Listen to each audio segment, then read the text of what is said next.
आणि आता एक महत्त्वाची बातमी आहे। मनोज जरांगे यांच्या गाड्यांचा ताफा आता नारायणगावजवळ दाखल झालेला आहे।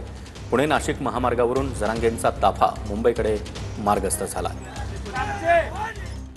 गाडीवरच बसून चटणी भाकरीचा खात ते आता मुंबईच्या दिशेने निघालेले आहेत।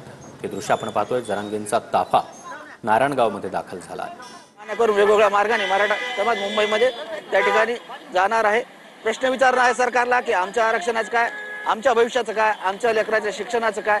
कारण जेव्हा मराठा समाजाची मुलं शिक्षण घेत असतात, नोकरीसाठी प्रयत्न करत असतात, आडवं येतं आरक्षण।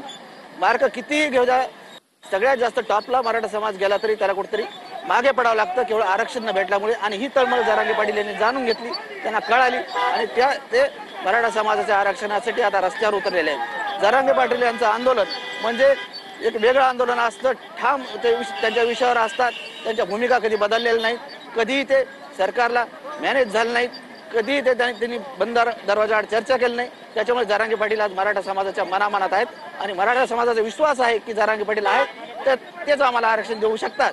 म्हणून आज मराठा समाज मोठ्या संख्येने, लाखोच्या संख्येने आज मुंबईकडे निघालेला आहे। आज हा मराठा समाज पुण्यातून पुढे जाणार आहे, लोणावळा मार्गे मुंबईकडे पोहोचेल। आज जरांगे पाटील हातावर भाकरी आहे, पण मुंबईला पोहोचायचे मराठा समाजाचे दुःख आहे ते जरांगे पाटलाला कळतं। म्हणून मराठा समाजाच्या आरक्षणासाठी आज हे कष्ट घेत आहेत।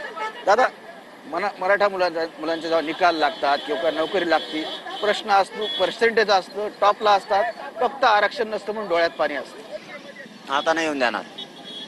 माझ्या डोळ्यात पाणी आलं, देवेंद्र फडणवीस मला गोळ्या बी घातल्या, मी बलिदान द्यायला तयार आहे।